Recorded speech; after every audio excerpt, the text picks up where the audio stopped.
मैं कह रही थी ना, शेफोरा पे सेल चल रही है तो कुछ ब्यूटी प्रोडक्ट्स भी ले लेंगे।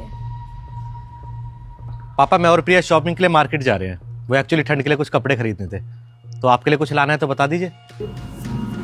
नहीं बेटा, मुझे कुछ नहीं चाहिए, तुम जाओ। सुनो, पापा के लिए शॉल ले लेंगे, पुरानी हो गई है।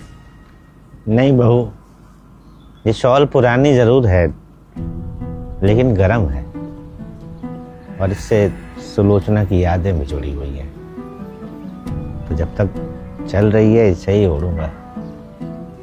ठीक है पापा जी, जैसी आपकी मर्जी। चलो।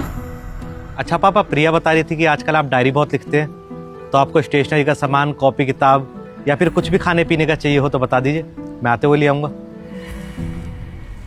चल तो इतनी जिद कर रहा है तो एक काम कर,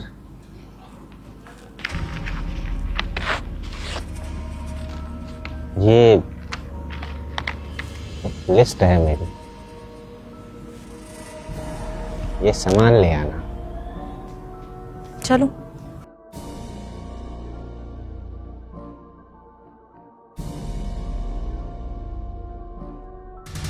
बस ये चाहिए, कुछ नहीं चाहिए बोलते बोलते भी ना इतनी लंबी लिस्ट पकड़ा दी है तुम्हारे पापा ने। और जब मैं प्यार से बोल रही थी कि मैं शॉल ले आऊंगी तब मना कर दिया। मुझे तो लगता है दिमाग खराब हो गया उनका। प्रिया क्यों अपना मूड खराब कर रही है? और पापा ने छोटा मोटा सामान ही मंगवाया होगा, मिला तो ठीक है, वरना लिस्ट वापस कर दूंगा। एक बार खोल के देखो तो सही, क्या क्या डिमांड रखी है तुम्हारे पापा ने। अभी चलते हैं, बाद में देखेंगे, ठीक है?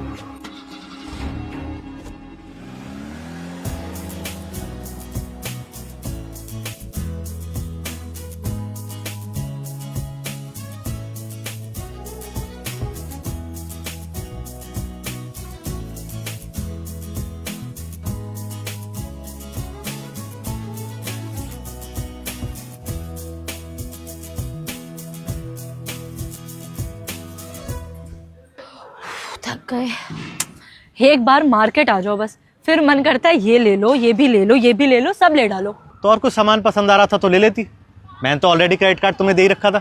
मैं तो सामान से पूरी गाड़ी भर देती, लेकिन घर ले जाते ही तुम्हारे पापा जी, उनकी आंखें फट जाती। शिट यार, पापा का सामान तो लेना ही भूल गए। चलो जल्दी से मॉल चलते हैं। नहीं नहीं नहीं नहीं नहीं, मॉल जाने की जरूरत नहीं है। मॉल में सामान बहुत महंगा मिलेगा। यहाँ पास में एक लोकल मार्केट है, वहां से ले लेंगे। प्रिया, शादी के बाद ना पापा ने पहली बार कुछ सामान मांगा है, तो बेशक महंगा मिले लेकिन लेंगे मॉल से ही। करनी तुम्हें अपने मन की है तो एक काम करो, तुम खुद मॉल जाओ और सामान लेके आओ। मैं दोबारा मॉल नहीं जाने वाली। ठीक है, एक बार पढ़ लेता हूँ क्या क्या सामान है। अभी मेरी बात सुननी ही नहीं होती, हमेशा अपने मन की करनी है।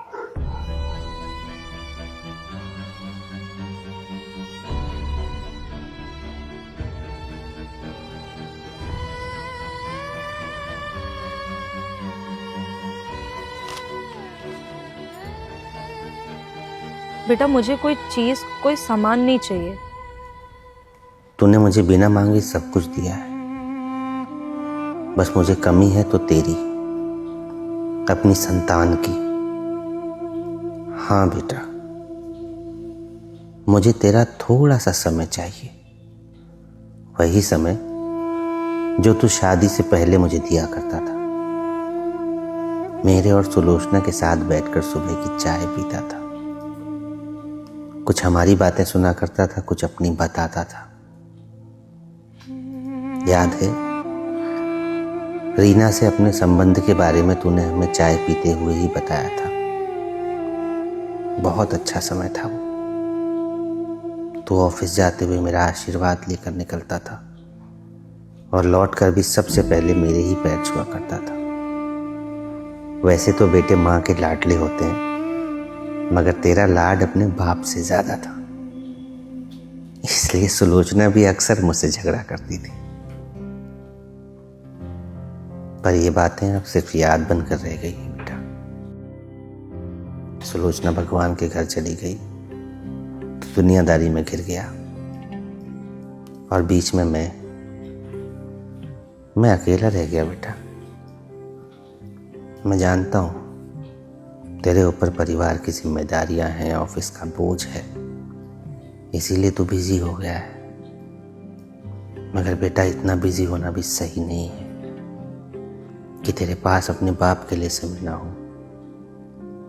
तो ऑफिस कब जाता है कब लौटता है मुझे अब पता ही नहीं चलता।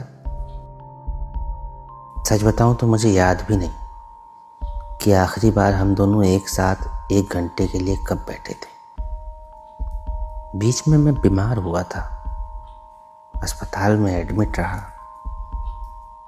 तूने मेरे लिए एक नर्सिंग स्टाफ तक का अरेंजमेंट करा।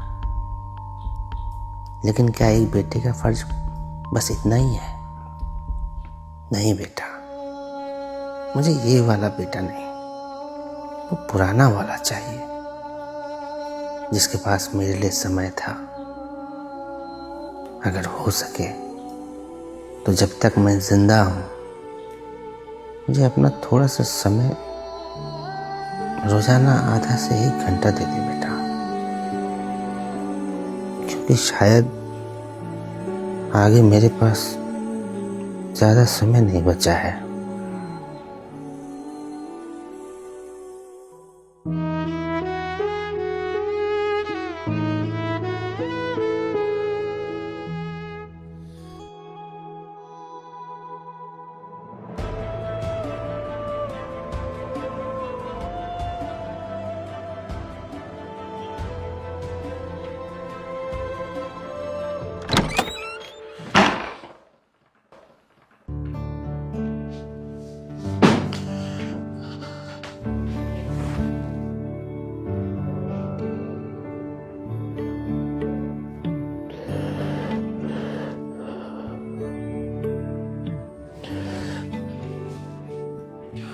मुझे माफ करना पापा, मैंने आपको मेरी जिम्मेदारी समझा। मैं भूल गया था कि बाप की सेवा करना बेटे का फर्ज होता है, कर्ज नहीं।